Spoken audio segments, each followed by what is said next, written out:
देखो आज हम लोग इंस्टॉलमेंट स्टार्ट कर रहे हैं सीआई का।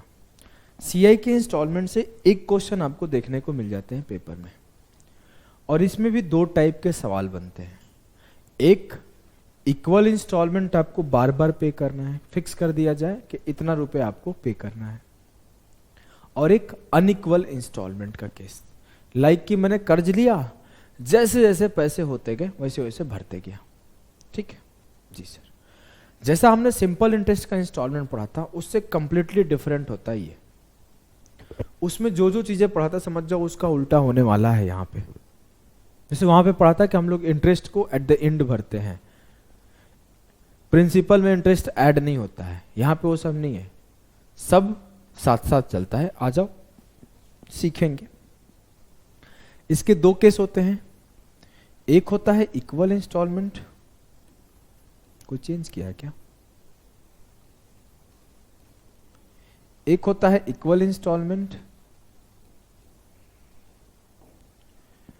और एक होता है अनइक्वल इंस्टॉलमेंट।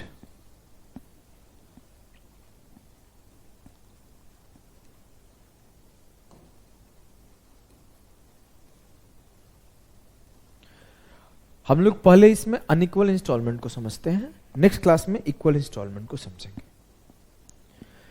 अनइक्वल इंस्टॉलमेंट है क्या, एग्जाम्पल से समझाता हूं। डेफिनेशन ऑफिनेशन फिर समझ लेंगे बाद में। मान लेता हूं आपके पास 10,000 रुपए था प्रिंसिपल, आपने हमें कर्जा दे दिया, बोला कि 10% ब्याज लेंगे सर, 3 साल में चुका देना। हमने बोला ठीक है चुका देंगे। तो हुआ क्या पहले साल कि 10,000 रुपए पर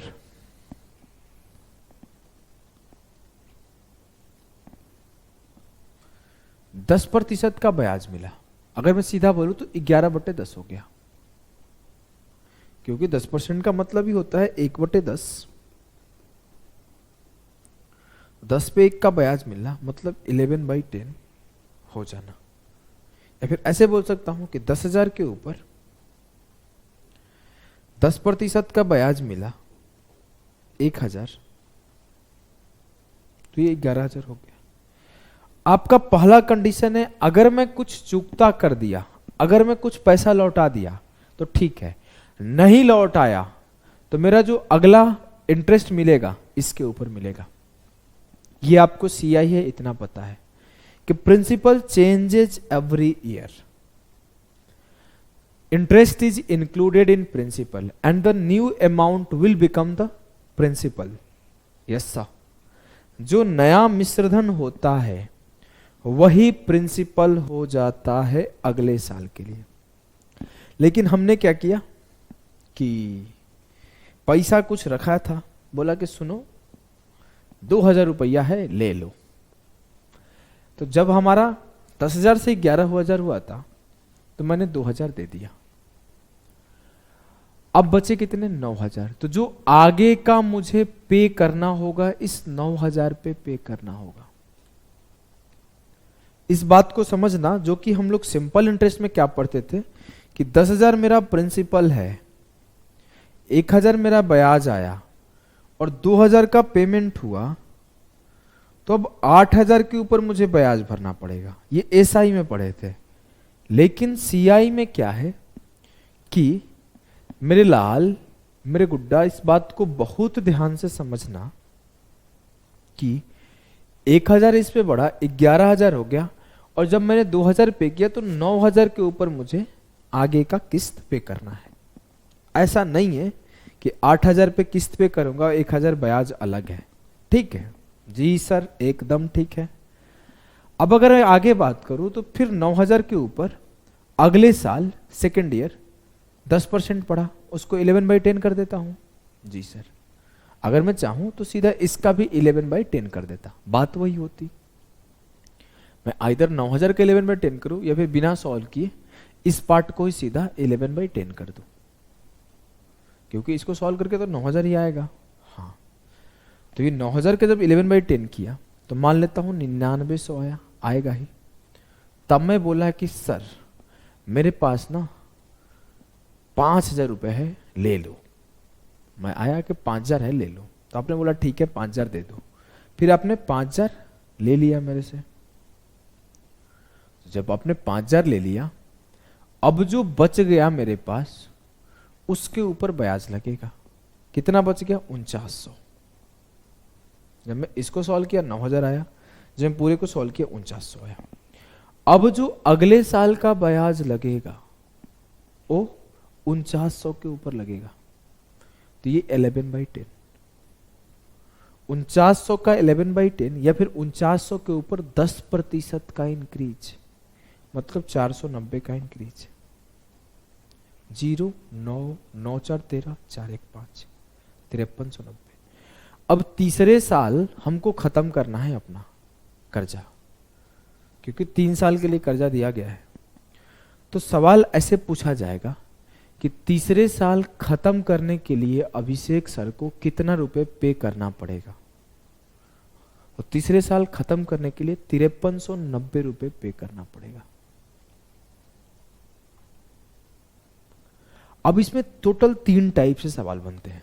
देखो मेरा बहुत स्टेटमेंट क्लियर रहता है, जो लोग पढ़ रहे हैं, कि पहले होगा ये 2 पार्ट, और इस 2 पार्ट में कौन कौन से टाइप के सवाल बनेंगे ऐसे उसके। तो हमारा डॉट से डॉट बहुत कनेक्टेड होता है। तो इस डॉट से डॉट कनेक्शन में पहला एग्जांपल था कि हमने क्या किया कि पहला इंस्टॉलमेंट 2,000 का पे किया,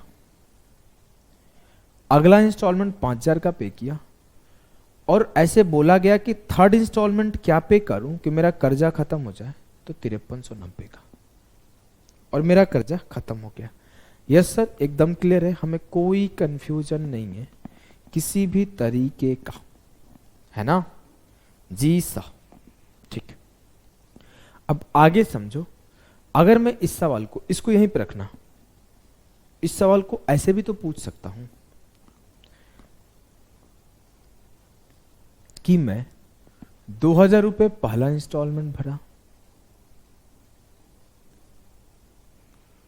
5,000 रुपए दूसरा इंस्टॉलमेंट भरा, और 5390 थर्ड इंस्टॉलमेंट भरा, और जो मेरा रेट ऑफ इंटरेस्ट था वो 10% था। तो प्रिंसिपल बताएं, है ना? ऐसे भी तो पूछ सकता हूं। चलो इसको हम लोग समझेंगे थोड़ी देर बाद। ये टाइप 2 है, पहले हम लोग इसी पे डिस्कशन करते हैं।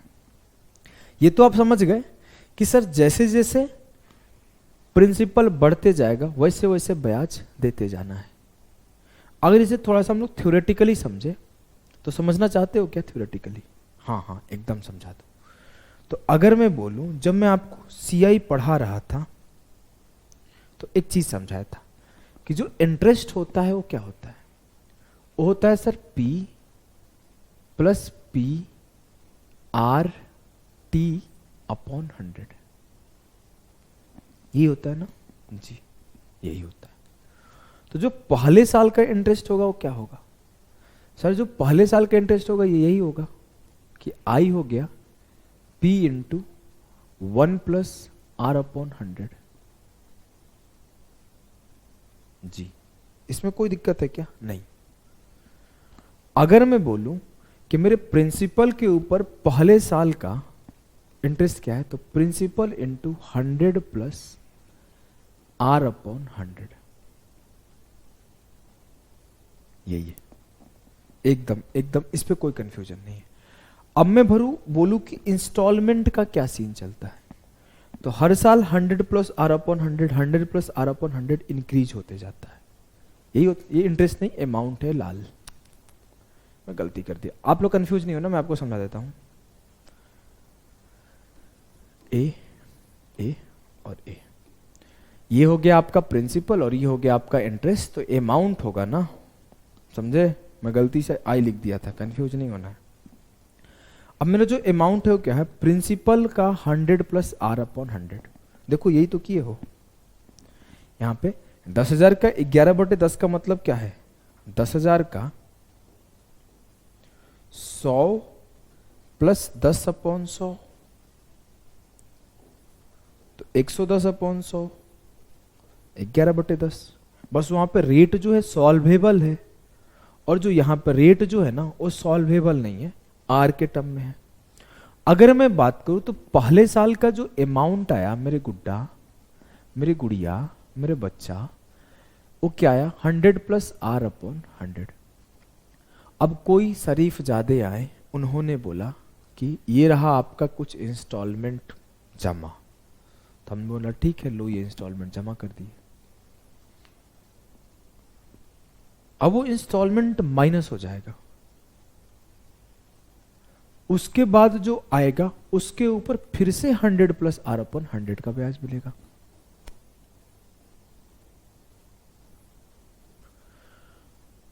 अब कोई आया बोला कि मैं फिर से इंस्टॉलमेंट दिया, मान लो ये I1 था तो ये I2 पे किया, ये I2 पे किया,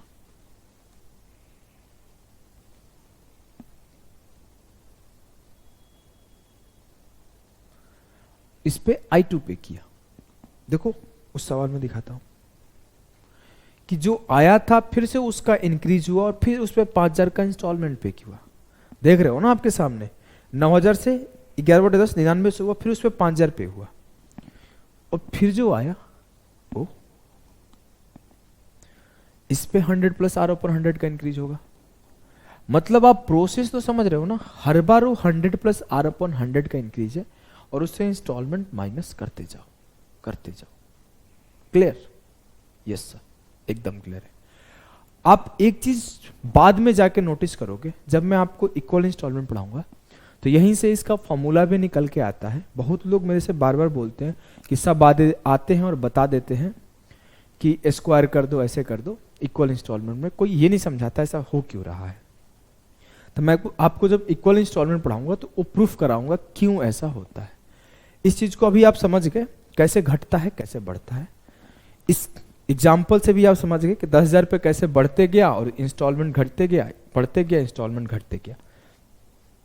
अब मैं सीधे आपको क्वेश्चन पे ले चलता हूं। पहले टाइप का सवाल, पेपर के आए हुए सवालों को करना, धीरे धीरे आप समझते जाओगे। पहला सवाल आपके सामने, करना आराम से। बोला है कि ए बोरोड 28,500 एट 8% पर annum interest compounded yearly if RS 5780 paid at the end of first year, then the outstanding amount at the end of second year is. मैं देखता हूं इंस्टॉलमेंट पढ़ाते टाइम लोग अनइक्वल इंस्टॉलमेंट का कॉन्सेप्ट ही नहीं पढ़ाते, एक आधे सवाल पढ़ा के निकल जाते हैं, बच जाते हैं। लेकिन अच्छे से कवर करना बहुत ज्यादा हेल्पफुल रहेगा। ए ने 8% वार्षिक चक्रवृद्धि ब्याज पर 28,500 रुपए उधार लिए। यदि पहले वर्ष के अंत में 5780 का भुगतान किया गया तो दूसरे वर्ष के अंत में बकाया राशि क्या है? 8% का मतलब क्या होता है सर? 27/25। मतलब जो 28,500 होगा उस पे 27/25 का इंक्रीज हुआ होगा, और जो मिला होगा उस पे 5850 रुपए दे दिया गया होगा कर्ज। पहले 28,500 पे 8% का ब्याज मिला होगा, बेसिक से जाओगे एकदम तो। फिर जो मिला होगा मुझे अमाउंट, उस पे 5850 रुपए घटा दिया गया होगा, और फिर जो बचा होगा उस पे फिर से 27/25 का ब्याज मिला होगा। ये एक लाइन का प्रोसेस है, मैं आपको फिर से एक बार समझा रहा हूं। अगर मैं बोलूं पहले साल कि 2850 रुपए मेरे पास, 28,500 रुपए था मेरे पास, इस पे 8% का ब्याज मिला, तो 8 × 5 = 40, 28 8 224 और 4 228, 2280। अब ये ब्याज मिला तो मेरे पास कितने हो गए? 28,500 प्लस 2280, तो ये हो गया 30,780। एक साल बाद मेरे ये अमाउंट हो गया, लेकिन हुआ क्या, इसमें से 5850 लौटा दिया गया। 5850 नहीं, 5780 लौटाया गया है। थोड़ा बोल दिया करो, एक्चुअली मेरे को आवाज आ रहा था कि भैया गलती कर रहे हो, मैं सुन लिया। 5780 लौटा दिया गया। अब जो अगले साल चलेगा वो 25,000 के ऊपर ब्याज मिलेगा, तो 25,000 के ऊपर 8% मिलेगा, तो 25 आठे 200, 2000, 27,000 का ब्याज मिलेगा। ये है प्रोसेस। लेकिन ऐसे थोड़ी करोगे आप, ये तो समझाने के लिए कर दिया हूं। आप अगर चाहो तो ऐसे भले कर सकते हो कि 28,500 था, इस पे मुझे 2280 का ब्याज मिला, जो मिला वो 30,780 हुआ, फिर इसमें से 5780 घटा दिया गया, फिर मिला 25,000, फिर 25,000 पे 2,000 मिलेगा, 27,000 आंसर। ऐसे तब भी कर सकते हो। ये लिखना थोड़ा आसान है, ये आपके ऊपर है, लेकिन ये आपका प्योर बेसिक है, ठीक है। आप ऐसे लिखोगे तो बेनिफिट होगा, याद रखना। ऐसे नीचे लिखते जाओ, जोड़ते जाओ, घटाते जाओ। एडिशन सब्ट्रैक्शन है, इस वजह से बोला हूं। आ जाओ, इसे करते हैं। 25 से काट देता हूं। अभी तो भी तो हम लोग सॉल्व करके आए थे।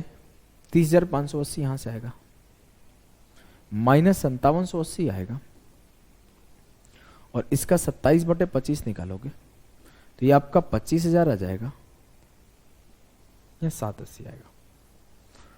25,000 आ जाएगा, और इसका 27/25 निकालोगे तो 27,000 आ जाएगा। मेरे को नहीं लगता कि कोई दिक्कत होगा आपको किसी भी तरीके का। मैं लिखने का तरीका हो, हर एक चीज सिखा दिया हूं। चलो आ जाओ, अगले सवाल को समझो। सीपीओ 2022 का आया हुआ सवाल। सवाल कुछ यूं है मेरे लाल कि एक व्यक्ति ने एक बैंक से 10% वार्षिक चक्रवृद्धि दर पर 50,000 रुपए उधार लिए। प्रत्येक वर्ष के अंत में वो ऋण और ब्याज के आंशिक भुगतान के रूप में 15,000 का भुगतान करता है। A man borrowed 50,000 from a bank at 10% per annum compounded annually. At the end of every year, he pays 15,000 as part of payment of the loan and interest. How much does he still owe to bank after 3 such installment? अगर वो 3 बार 15,000 payment कर लेता है, 10% के ब्याज से उस पर मिल रहा है इंटरेस्ट, तो उसे चौथे साल कितना रुपए और भरना पड़ेगा? तो एक तरीका बताया था ना, ऐसे करते जाओ कि 50,000 उसके कर्ज थे, यस सर, थे ना, हाँ। 10% का ब्याज मिला, 5,000 का मिला, 55,000 हो गए उसके, हाँ। अभी 10% निकालना तो आपके लिए आसान होगा, 1/10 कर दिए, 15,000 वो दे दिया। 40,000 के कर्जे हो गए उस पे, फिर से उसे 4,000 का ब्याज मिला, 40,000 का 10%, 44,000 के कर्जे हो गए उस पे, फिर वो 15,000 लौटा दिया। 29,000 के कर्जे हो गए उस पे, फिर से उसे 2,900 का ब्याज मिला, 29,000 का 10%, 2,900, उसे 31,900 के कर्जे में हुए, और वो फिर से 15,000 लौटा दिया। उस पे 16,900 के कर्जे हुए, उस पे फिर से 1,690 का ब्याज मिल जाएगा। जोड़ दो, 0, 9, 6, 9, 15, 18,590 उसे एंड में भरना पड़ेगा। समझ में आया कुछ? अरे यार, how much does he steel? अच्छा, उसके पास ना ये नहीं बोला है। देखो, दो चीजें स्टेटमेंट होती है, there are 2 type of statement. एक की स्टेटमेंट होगा कि अब उसे 5th ईयर में क्या भरना होगा कि उसका लोन खत्म हो जाए। How much should he pay at the end of 4th year, 3 ही भरा है ना, at the end of 4th year to pay the whole loan. तो उत्तर होगा 18,590। लेकिन यहां पे स्टेटमेंट ये है कि how much does he still owe, अभी भी उसके ऊपर कितने कर्ज है 3 किस्त के बाद, आफ्टर 3 सच इंस्टॉलमेंट। तो 3 इंस्टॉलमेंट हम लोग यहां तक पे किए, तो उसके पास कर्ज हुए 16,900 के। लेकिन यही सवाल का स्टेटमेंट अगर मैं चेंज कर दूं कि उसे 4th ईयर के एंड में, at the end of 4th year, how much he should pay to complete his loan, तो आंसर होगा 18,590। ये प्रोसेस कैसे हो रहा है समझ पा रहे हो? समझ पा रहे हो? मैं एक बार इसको बेसिक से समझाता हूं। ऐसे बेसिक से कर रहे थे हम लोग कि 50,000 का लोन था, 10% पे 11/10 हो जाएगा, फिर उस पर 15,000 वो दे देगा। तो हम लोग यही काम तो किए हैं। 50,000 के 11/10 क्या होगा? 55,000, उससे 15,000 दे देगा, तो 55 से 15,000 माइनस होगा 40,000, फिर 40,000 का जो आएगा उसका 11/10 हो जाएगा, फिर उस पर 15,000 दे देगा वो। देखो, 40,000 की 11/10 44,000 हो गया, फिर 15,000 दे दिया, फिर जो आया उस पे 11/10 हो जाएगा। देखो, 29,000 आया, उस पे 11/10 31,900 हो गया, फिर उस पे 15,000 दे दिया। अब पूछा है कि अब उसके पास कितने का कर्ज है, तो 31,900 पे जब 15,000 दिया तो 16,900 के कर्ज है। अगर ये पूछता कि अब उसको कितना भरना पड़ेगा, तो 16,900 के ऊपर 10% और ले लेता। देखो अगर आप ऐसे लिखोगे तो होगा क्या ना, एक एक स्टेप सॉल्व करोगे बहुत लिखना पड़ेगा, और अगर आप ऐसे लिखोगे तो थोड़ा कम लिखना पड़ेगा। आप खुद देख रहे हो, सिर्फ आप एडिशन सब्ट्रैक्शन कर रहे हो, आंसर आपके आ रहे हैं। आ जाओ इस सवाल को सॉल्व करते हैं। ये सवाल बहुत कंट्रोवर्शियल सवाल है। लास्ट ईयर जो मैं बैच पढ़ाया था 2021 मेंस बैच, उस बैच में ये सवाल था। बस यहाँ पे पर्सन के जगह पे मुकेश या सुरेश था मेरे बैच के क्लास में, और सेम सवाल था, और ये सेम सवाल सीजीएल 2022 में रिपीट हो गया।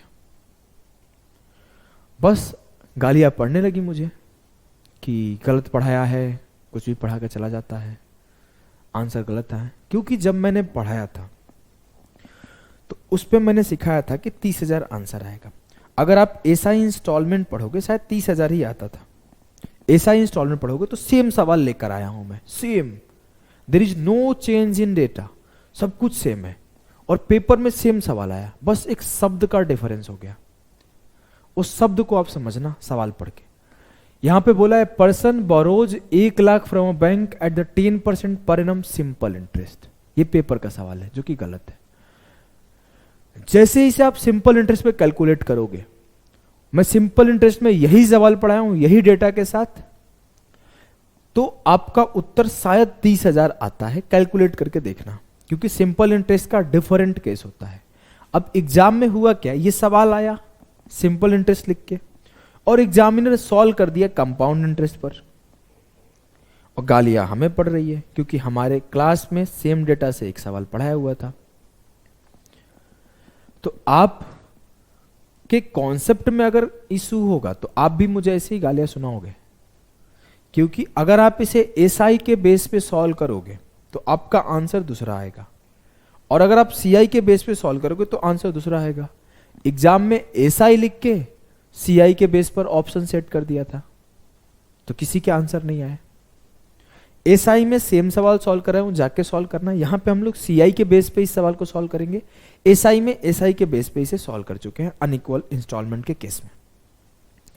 यहां पे मैं जानबूझ के पेपर सीजीएल 22 का सवाल लाया, चाहता तो एडिट कर देता सिंपल इंटरेस्ट को, लेकिन मैंने एडिट नहीं किया कि आप लोग को रियलाइज हो कि पेपर में भी एग्जामिनर या फिर पेपर सेट करने वाले गलतियां करते हैं। और यहां पे सवाल पढ़ो कि 1 लाख रुपए 10% के हिसाब से लिया, एसआई पे लिया रहेगा तो आंसर डिफरेंट आएगा। यहां सीआई का कॉन्सेप्ट है। क्लियर्स द डेब्ट in 5 years if the installment paid at the end of first, second, third and fourth years to clear the डेब्ट are 10,000, 20,000, 30,000, 40,000 respectively. What amount should be paid at the end of the 5th year to clear the debt? एक व्यक्ति 1 लाख रुपए प्रतिवर्ष 10% के चक्रवृद्धि ब्याज पर उधार लेता है। वो 5 साल में कर्ज चुकाता है। यदि ऋण चुकाने के लिए पहले, दूसरे, तीसरे और चौथे वर्ष के अंत में भुगतान की जाने वाली राशि 10,000, 20,000 और 30,000 है, 30,000 रुपए और 40,000 रुपए है, तो मेरे लाल आपको यह बताना है 5वें वर्ष के अंत में। देखो पिछले सवाल में ये नहीं था लाइन, पिछले में बताना था कि वो कर्ज कितना बचा। यहां पे देखो ये पूछा गया है कि 5वें वर्ष के अंत में कर्ज चुकाने के लिए कितनी राशि का भुगतान किया जाना चाहिए। नाउ हम लोग ऐसे नहीं लिख के सॉल्व करेंगे, ऐसे लिख के नहीं सॉल्व करेंगे, ऐसे टाइम लगता है स्टेप लिखने में। हम लोग सीधा 10-10% इंक्रीज करते जाएंगे, सॉल्व करते जाएंगे। मेरे पास 1 लाख रुपए था, इकाई, दहाई, सैकड़ा, हजार, 10,000, लाख। 10% बढ़ा मतलब 1/10, 1 0 खत्म हो जाएगा। 1 लाख का 10% निकाल, किसी भी चीज का 10% निकालना है तो कुछ मत करो, उसके 1/10 करो, सिर्फ आखिर का नंबर छोड़ दो, सिर्फ आखिर का डिजिट छोड़ के उठा लो, 10% वही है। क्योंकि 100% में आपका पूरा वो आता है, 100% में पूरा 1 लाख आएगा। अब मैं 10% निकालूं तो 1 0 हटा दूंगा, सिर्फ इतना आएगा।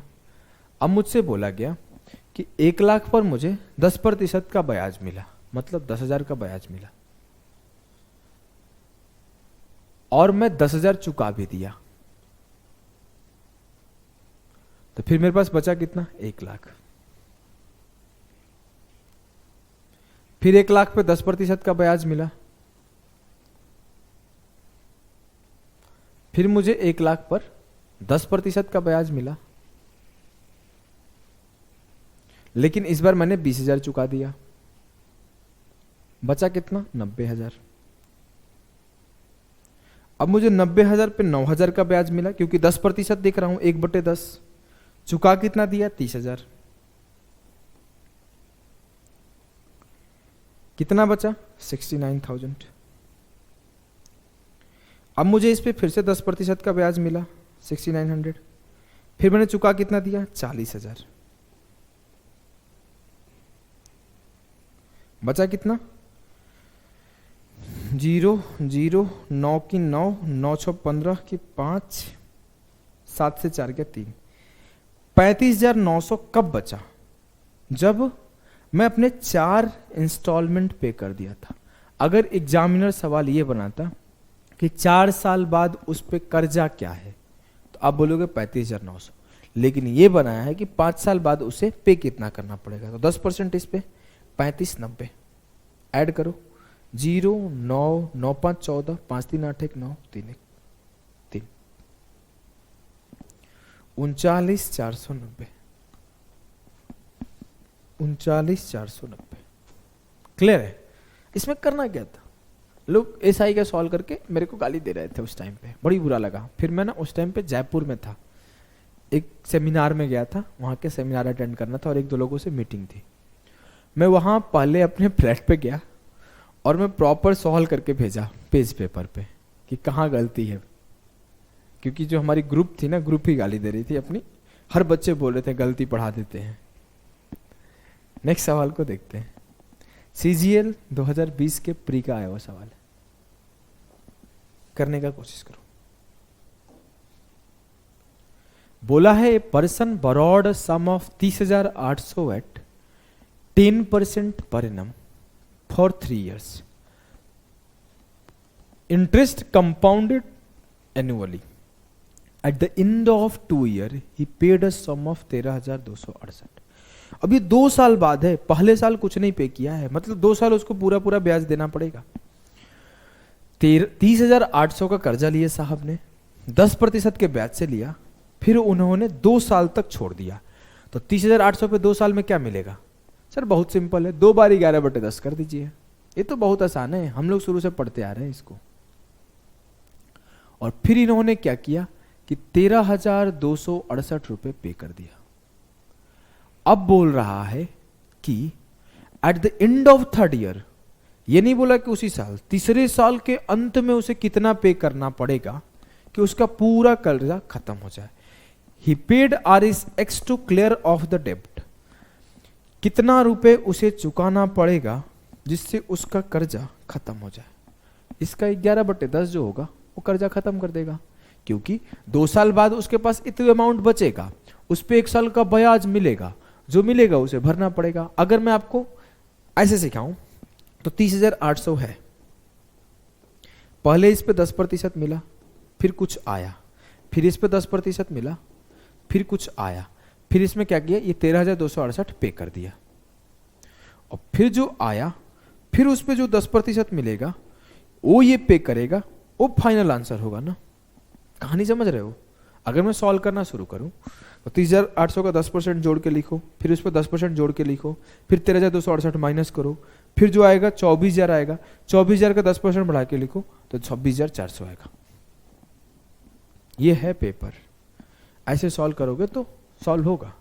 अगर मैं आपको सिखाऊं, मेरे लाल, मेरे गुड्डा, मेरी गुड़िया, इस बात को समझना, 2 0 से 2 0 खत्म, 11 से मल्टीप्लाई करने का रूल सिखाया हो ना कि जोड़ते जाओ, तो ये 8, ये 8 + 0 8, ये 0 + 3 3, ये 3, 3388 × 11, 8, 8 और 8 16, 8 और 3 11, 1 12, 3 3 6 1 7। कहीं गलती कर दिया का? 3 की तीनों नहीं, सब सही है। 37,268 इसको सॉल्व किया तो मेरे को मिला। अब मैं इसमें से 13,268 घटाता हूं और फिर उसका 11/10 करता हूं, क्या मिलेगा मेरे को? 24,000, और उसका 11/10 जब किया तो ये मिला मुझे 26,400। क्लियर? यस सर, एकदम क्लियर है। हमें कोई दुख, कोई दर्द, कोई पीड़ा, कोई परेशानी नहीं है। ठीक है, ठीक है। जो सक्सेसिव मेथड है ना, यही सबसे इंस्पायर्ड है। जो हम लोग use of succession method profit loss में पढ़े, परसेंटेज में पढ़े, तो ये वही है, कुछ नहीं है। इंक्रीज करते गया, घटते गया, इंक्रीज करते गया। आगे हम लोगों का टाइप 2 का सवाल स्टार्ट हो रहा है, तो मैं पहले चलता हूं टाइप 2 का एक्सप्लेनेशन करता हूं आपको, फिर टाइप 2 के सवालों को पढ़ेंगे। हमने क्या बोला कि मान लो आपके पास P रुपया है, PRS, और आपने अभिषेक सर को P रुपया कर्जा दे दिया कि अभिषेक सर ये ले लो। तो अभिषेक सर बोले कि ठीक है, नेक्स्ट ईयर 2000 है, ले लीजिए।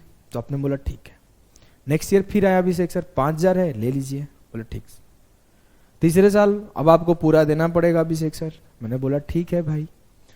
तो 5390 रुपया मैं देख के अपना कर्जा खत्म किया। तो देयर इज ए स्टेटमेंट, कैसे आएगा कि Abhishek sir taken a loan from someone of P rupees, he paid 2000 at the end of first year, 5000 at the end of second year, and he paid 5390 at the end of third year to clear his debt. If rate percent is 10%, find the loan taken by Abhishek sir. ऐसे सवाल frame होता है। मैं तो data आपके सामने लिखा ना, लैंग्वेज भी लिख दिया कि अभिषेक सर किसी से 10 P रुपए का कर्जा लेते हैं, साल के अंत में 2000 रुपए पे करते हैं, दूसरे साल के अंत में 5000 रुपए पे करते हैं, तीसरे साल के अंत में 5390 रुपए पे करके कर्ज खत्म करते हैं। तो आप बताइए कि क्या उन्होंने कर्ज लिया था? ठीक है, अब मैं इसको सॉल्व करूंगा कैसे? एक बेसिक अप्रोच होगा कि P रुपए था, P का 11/10 पहले साल का बना होगा, जी सर। फिर उन्होंने 2000 पेमेंट कर दिया होगा, जी सर, ठीक है। अब देखो आप, जैसे ही 2000 पे किया, उस पे फिर उनको 11/10 मिल गया होगा, जी सर। फिर उन्होंने दूसरे साल क्या किया, 5000 का पेमेंट कर दिया। फिर इस पे उनको 11/10 मिल गया। फिर क्या हुआ, उसके अगले साल 5390 का पेमेंट हो गया। अब अगले साल जो फाइनल 2 साल बाद प्रिंसिपल होगा, उस पे जो 11/10 मिला होगा वही 5390 मिला होगा, तभी तो उनका डेब्ट खत्म हुआ होगा। नहीं तो आप ऐसे बोल सकते हो कि जो आया उसके 11/10 पे 5390 पे किए, तो उनका कर्ज खत्म हो गया, कर्ज उनका 0 हो गया। तो बात वही है कि जो लास्ट में बचा उसका 11/10 है, वो 5390 के बराबर है, या फिर जो लास्ट है उसके 11/10 से माइनस के 5390, तो 0 का कर्ज हो जाएगा। मुझे नहीं लगता कोई कंफ्यूजन होगा आपको। I think everything is clear.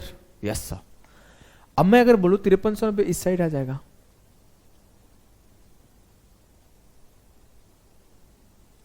Solution करो। 11 से काटा, 11 चौक 44, 11 9 99, ये हो जाएगा 4900। 4900 आप ऐसे लिखोगे, P गुणे 11/10 माइनस 2000 इंटू 11/10 माइनस 5000 बराबर होगा 4900। आप बोलोगे 5000 उधर गया, तो P का 11/10 माइनस 2000 का जो 11/10 है वो होगा 4900 प्लस 5000 9900। 11 से काटा, 11 9 9900। जो P का 11/10 है, इससे 2000 माइनस करोगे तो जो मिलेगा वो मिलेगा 9000। P का जो 11/10 है, 9000 प्लस 2000 मिलेगा 11000। तो P जो मिलेगा वो मिलेगा 10000। ये आपका रिवर्स स्टेटमेंट कि अगर प्रिंसिपल पता है तो कैसे करें इसको, लेकिन ऐसे करना नहीं है, ऐसे टाइम लग जाता है। आप वो तो कॉन्सेप्ट ऑफ मल्टीप्लायर पढ़े हो? जी सा पढ़ा हूं मैं। तो आप ऐसे लिखना सीखो ना, लिखने का सब तरीका है। मैं ऐसे लिखना शुरू कर दूंगा कि P है, P से 11/10 बढ़ा, फिर जो आया उससे 2000 माइनस कर दिए थे, फिर 11/10 बढ़ा, जो आया उससे 5000 माइनस कर दिए थे, और फिर 11/10 बढ़ा और वो 5390 हो गया। ये कहानी समझ रहे हो? कहानी ये समझ रहे हो ना? आप चाहो तो ऐसे लिखोगे तो बस क्या होगा ना, आप ऐसे भी लिख सकते हो, ऐसे भी लिख सकते हो, ये सब आपके ऊपर है। मैं इसको लिखने का तरीका सिर्फ बदला हूं, मैं कुछ और नहीं किया हूं। देखो P गुणे 11/10 माइनस 2000 गुणे 11/10 माइनस 5000 गुणे 11/10 बराबर 5390। ये आपके ऊपर है कंप्लीटली, आप कैसे प्रेजेंट करते हो। It's all about presentation. कल को कोई आएगा वो बोलेगा हम ऐसे ऐसे लिखेंगे, तो लिख लो ना भाई। वो कोई बोलेगा नहीं हम ऐसे ऐसे लिखेंगे, तो लिख लो ना, हमें थोड़ी है। फिर बोलेगा ये कॉन्सेप्ट मैंने दिया, मैंने ऐसे ऐसे पहली बार लिखा था, तो क्या हो गया? ये कोई बड़ी चीज नहीं है। मैं देखता हूं ना ऐसे, थोड़ी देर बाद कोई बोलता है ये कौन लिखा था पहली बार? मैं लिखा था। तो ऐसे कोई चीज नहीं है। It's all about presentation of thing. कोई पहली बार आया, किसी तरीके से प्रेजेंट कर दिया। अब ऐसे कोई प्रेजेंट नहीं करता, कल को कोई प्रेजेंट करे तो ये तो नहीं हो सकता नहीं ऐसे मैं प्रेजेंट करता था, तुम क्यों किया? ऐसा कुछ नहीं है। आप चाहो ऐसे लिखो, आप चाहो ऐसे लिखो, आप चाहे ऐसे लिखो, बात तो वही है। प्रॉपर जो बेसिक है वो ये है, इसको कोई नहीं बदल सकता है। क्लियर? यस। अब देखो, मैं बोला जब 11/10 हुआ तो ये इधर 10 यूनिट होगा तो इधर 11 यूनिट होगा। हाँ, तो ये कितना मल्टीप्लाई है? 11 चौक 44, 11 9 99। मतलब यहां क्या हो रहा होगा? 4900। यहां क्या रहा होगा? 4900। नहीं समझ में आया? नहीं। अगर ये 11/10 रहा होगा तो 11 से काटो, 11 चौके 44, 11 9 99, तो 10 मल्टीप्लाई होगा तो 4900। तो यहाँ 4900 रहा होगा, और जब जितना रहा होगा उसमें से 5000 घटाया गया होगा तो जाके 4900 आया होगा। नहीं समझे? मैं समझाता हूं।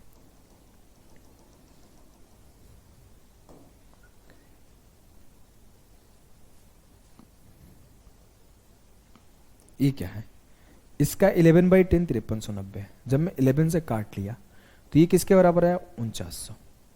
ये 4900 क्या है? ये 4900 क्या है कि अगर x से 5000 घटाया गया होगा तो 4900 आया होगा। तो x क्या होगा? 5000 प्लस 4900, 9900। और जब ये 9900 हुआ तो 11 नंबर 99, 9000। ये 9000 कब आया होगा? जब 2000 घटाया गया होगा। तो ये 11000, और 11/10 11000 है, तो 11 से काटा ये इंटू ये 10000, तो प्रिंसिपल 10000 है।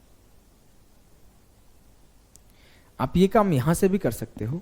4900 प्लस 5000 9900, फिर 9000 प्लस 2000 11000 10000। बस इसी स्टेप को मैं ऐसे लिख दिया हूं। आ जाओ इन सवालों को सॉल्व करते हैं। पहला सवाल है आपके सामने, सॉल्व करो। एक आदमी कुछ पैसे इस शर्त पर उधार लेता है कि प्रथम वर्ष के अंत में 3150 और दूसरे साल के अंत में 4410 पे करके, जब रेट ऑफ कंपाउंड इंटरेस्ट 5% है तो सम बताना है। चलिए करिए।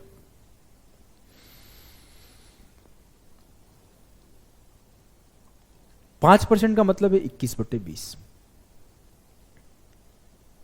पहले साल 3150 पे किया है और दूसरे साल वो पे करके खत्म कर दिया है 4410।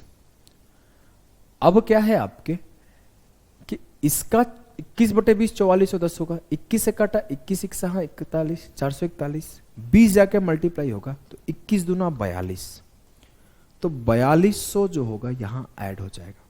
अगर मैं लिखता तो ये लिखता ना, प्रिंसिपल का 21/20 माइनस 3150 का 21/20 बराबर 4410।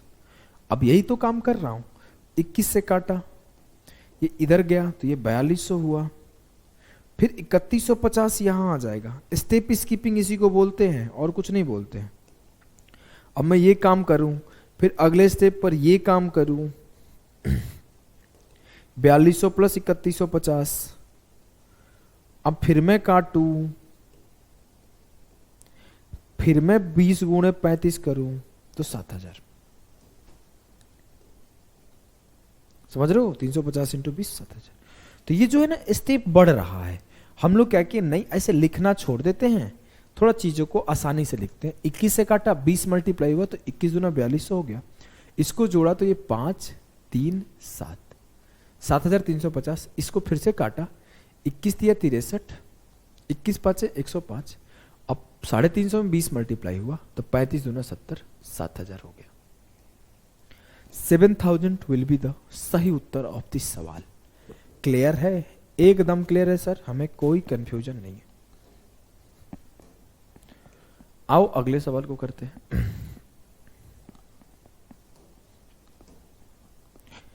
एक व्यक्ति ने एक निश्चित राशि उधार ली और पहले वर्ष के अंत में 4000 रुपए, दूसरे वर्ष के अंत में 7700 रुपए भुगतान करके इसे चुकाने के लिए सहमत हो गया। यदि वार्षिक रूप में संयोजित चक्रवृद्धि ब्याज 10% है तो उधार ली गई राशि क्या होगी?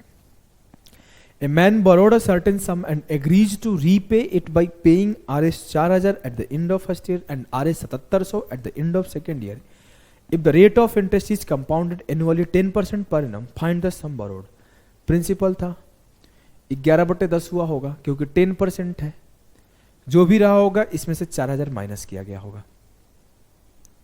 फिर उसका 11/10 हुआ होगा तो वो 7700 रहा होगा।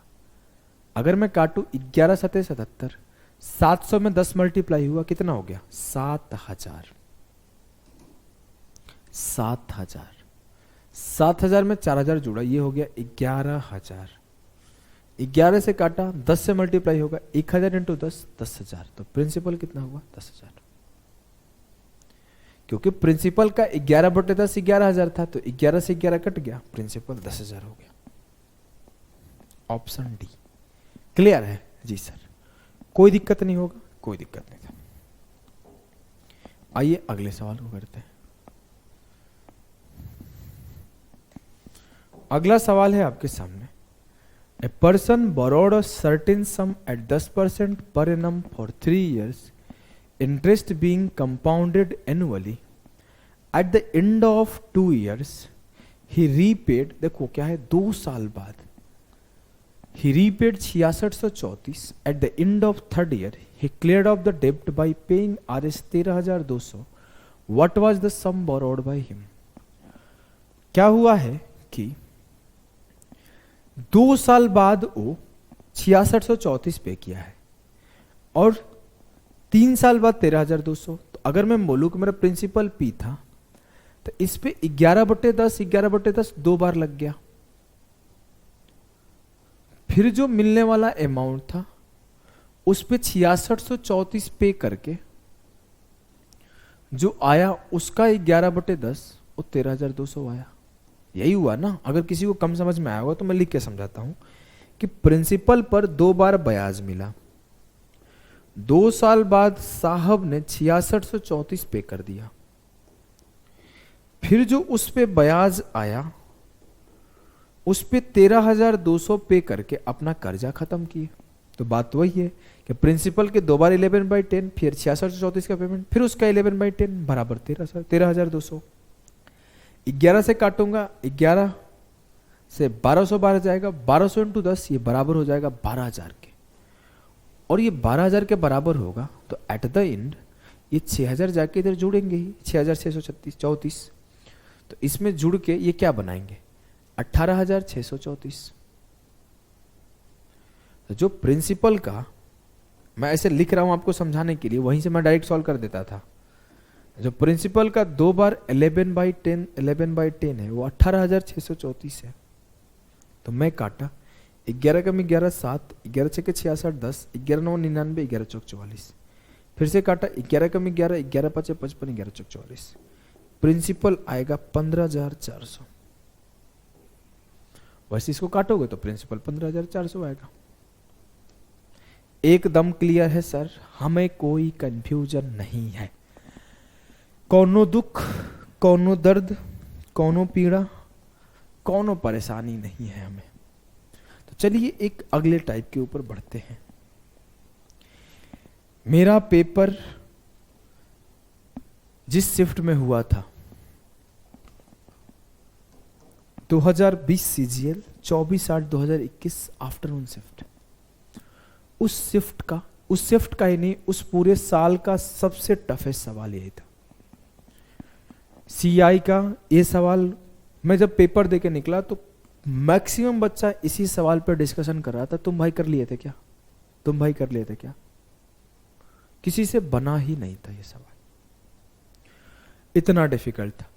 कुछ लोग जो दिमाग नहीं लगा पाए, मैं जनरली ऐसे सवालों को मैं एक चीज सिखाता हूं, मैं आपको कैलकुलेशन सीरीज वगैरह में सिखाया हूं यूट्यूब पर भी, कि ऑप्शन से भी सॉल्व करने आना चाहिए। तो ये सवाल मैं ऑप्शन से किया था पेपर में, पहली बार तो इसे देखा, बोले ये क्या पूछ दिया, ऐसा तो कभी पढ़ा ही नहीं हूं, छोड़ दिया।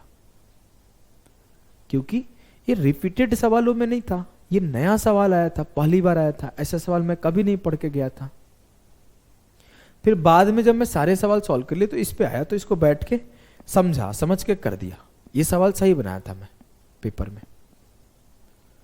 तो आपको मैं दो चीजें सिखाना चाहता हूं। पहला चीज कि नया सवाल आते ही you have to skip the question, पढ़ो और छोड़ दो।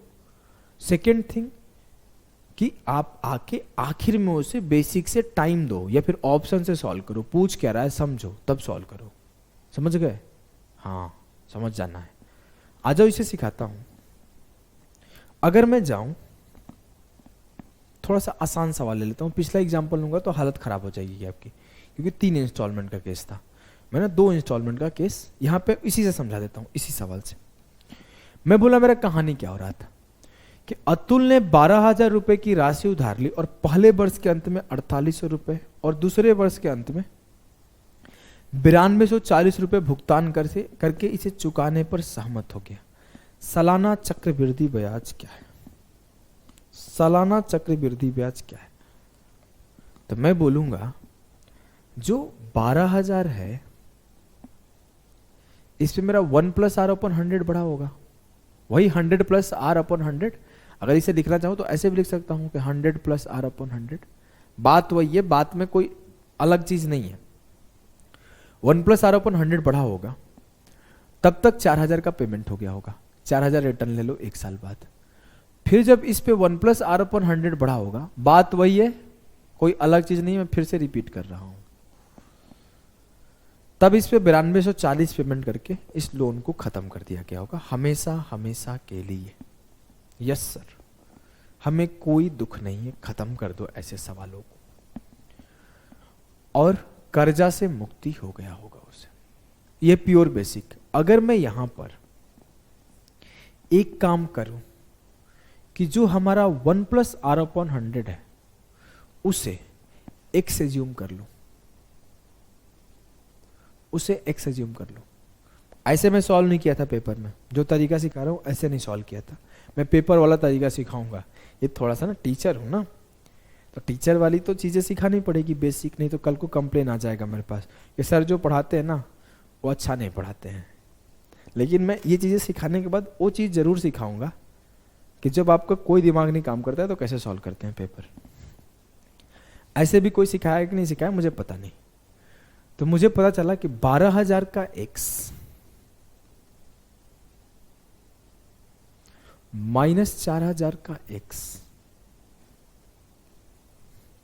बराबर है 9240 के।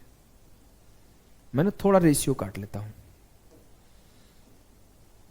तो 1 0 से 1 0 खत्म। ठीक है, कोई दिक्कत। 4800 था ना, वही बोलो 12 से कट क्यों नहीं रहा है, तब तो कटा था उस टाइम पे। 4800 1 0 से खत्म हो गया, 12 से काटा, 12 चौके 48, 12 से काटा, 12 7 84, 12 7 84। अब मैं सॉल्व किया तो यहां क्या बचा 100x, x मल्टीप्लाई कर दिया तो 100x², यहां 40x हो गया, उधर 77 लाया तो 77 हो गया। अब एक क्वाड्रेटिक इक्वेशन बना गंदा सा, बहुत ही गंदा सा बना है, इसमें कोई डाउट हमें बिल्कुल भी नहीं है। अब इसे मैं सॉल्व करूं तो क्वाड्रेटिक ये सॉल्व कैसे होगा, तो आपको पता है 40x को कुछ इस तरीके से फैक्टराइज करना होता है कि उसका सम या डिफरेंस 40 हो जाए। हाँ, तो मैं क्या लिख सकता हूं, 7700 को 77 × 100 को मैं ऐसे लिख सकता हूं 110 × 70। इसके बीच का जो गैप है वो 40 का है, सेटिस्फाई कर गया। हाँ चलो, मैं लिखा 100x square minus 110x plus 70x minus 77 बराबर 0। मैंने क्या किया, 10x कॉमन कर लिया, तो यहां क्या बचा 10x माइनस 11 प्लस यहां से 7x कॉमन कर लिया, तो यहां बचा 7 कॉमन होगा ना, सिर्फ 7 कॉमन कर लिया, तो यहां बचा 10x माइनस 11। दो इक्वेशन मिला, 10x minus 11 into 10x plus 7, तो x के दो वैल्यू मिलेंगे, एक मिलेगा x बराबर 10x प्लस 7 बराबर 0, तो x बराबर माइनस 7/10, और एक मिलेगा 10x माइनस 11 बराबर 0, तो x बराबर 11/10। तो ये वाला नेगेटिव देगा तो इसको इंक्लूड नहीं करेंगे, जो पॉजिटिव देगा इसे इंक्लूड करते हैं। तो ये क्या मिला, x बराबर 11/10, यहाँ पे x बराबर 11/10 पुट कर दो, पुट कर दो, तो r आ जाएगा 10%। यह है बेसिक अप्रोच, यह है बेसिक अप्रोच, ये प्योर बेसिक है। क्लियर है? Yes sir. लेकिन आपको ऐसे नहीं करना है। आपको कैसे करना है, अगर मैं पेपर में था तो मैं ऐसे थोड़ी किया, मैं इसे मिटा दूं भाई, आप लोग इसे लिख लिए होगे, पॉज करके लिख लेना, मैं मिटाता हूं, या फिर स्क्रीनशॉट या फिर जो भी व्यवस्था है कर लेना, मैं मिटाता हूं क्योंकि स्पेस नहीं है। मैं पेपर में था ना, सच बता रहा हूं, ये इक्वेशन लिखने की शुरुआत तो किया लेकिन आगे बढ़ने का हिम्मत नहीं हुआ, बंद कर दिया, क्योंकि उस टाइम पे ना ऐसे इक्वेशन लिख के सॉल्व कर लेना ये आसान चीज नहीं होता है, पॉसिबल ही नहीं है, 99% लोग नहीं कर पाएंगे। मेरी तो हाथ कांपने लगी इतना बड़ा इक्वेशन देख के, मैं छोड़ के भाग गया। एक बार देखा छोड़ के भाग गया, दूसरी बार सॉल्व करना स्टार्ट किया और छोड़ के भाग गया, तीसरी बार आया तो मैंने ऑप्शन उठाना शुरू किया, और किस्मत बोलो या कुछ भी बोलो, मैं इस ऑप्शन को तो टच भी नहीं किया था, इसको देखते छोड़ दिया। मैं बोला पहले 10% को ट्राई करते हैं, क्यों, क्योंकि 10% is the easiest one, 10% is the easiest one in compare to 8% and 12%। तो आई वाज ट्राइड कि 10% देखते हैं होता है कि नहीं होता है। मैंने जैसे 10% ट्राई किया कि 12,000 मेरा प्रिंसिपल है, इस पे 10% का ब्याज कितना होगा, 1200 का, ये हो गया 13,200, और इस पे 4800 का पहला कर्ज भरा, तो ये हो गया 9240, और ये सेटिस्फाई कर गया, ये सेटिस्फाई कर दिया, 9240 आ गया, बस अपना काम हो गया। बोले आंसर यही होगा। अगर ये नहीं भी करता तो मैं क्या करता, 12,000 पे मैं एक बार 12% निकालता, तो 12% इसका होता 1440, जो आता 13,440 से 4800 माइनस करता, और जैसे ये 9240 नहीं आता, ये गलत हो गया, ये गलत हो गया। अच्छा ये तो नहीं, सॉरी, यहां पे एक बार और ब्याज निकालना पड़ेगा ना, यहां पे एक बार और ब्याज निकालना पड़ेगा ना, 12 से 8 गया 4, 12 से 4 गया 8, 8400, और इस पे जैसे 10% ब्याज निकालोगे, इस पे जैसे 10% ब्याज निकालोगे, ये तो 10% ब्याज निकाले, लोन भरे, फिर 10% ब्याज निकालो, तो 9240 आ जाएगा। मुझे याद था इस सवाल का आंसर, इस वजह से मैं थोड़ा तेज कर गया। अब यहां पे जैसे आप आगे करोगे प्रोसेस,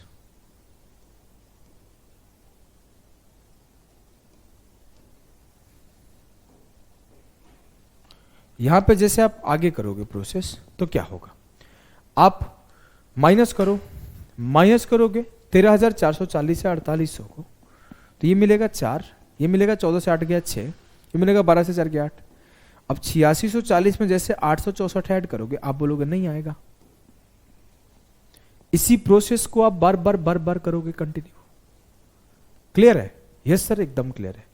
अगर मैं बात करूं नेक्स्ट सवाल का, तो ये सवाल किसी पेपर का आया हुआ नहीं है, ये एक सवाल को मैंने खुद से सेट किया है, क्योंकि इस टाइप के सवाल कभी ना पूछे गए थे पास्ट में, तो हो सकता है आगे पूछ ले। तो आप कैसे करोगे इसे देखना, आप कैसे करोगे इसे देखना। मैं तो सोच रहा हूं कि इस सवाल को आपको होमवर्क छोड़ दूं, क्योंकि जो पीछे के सवाल है सेम, ऑलमोस्ट सेम डेटा है, इस सवाल में थोड़ा सा चेंज है। मैं इसे होमवर्क छोड़ता हूं, अगर नहीं बनेगा तो आप लोग मुझसे ग्रुप वगैरह में डाउट पूछना, मैं बता दूंगा। आप लोग इसे खुद से ट्राई करना। अगर आप खुद से नहीं ट्राई करोगे तो सीखोगे कैसे, इसे खुद से ट्राई करना। ये होमवर्क है, मिलते हैं अगले सेशन में, अभी के लिए टाटा बाय बाय सभी को। चलो एसआई के, अभी सीआई के सेकेंड टाइप के सवाल, इक्वल इंस्टॉलमेंट बहुत इंपॉर्टेंट है, सवाल सबसे ज्यादा इक्वल इंस्टॉलमेंट से ही आता है, उसे आपको अच्छे से पढ़ना है।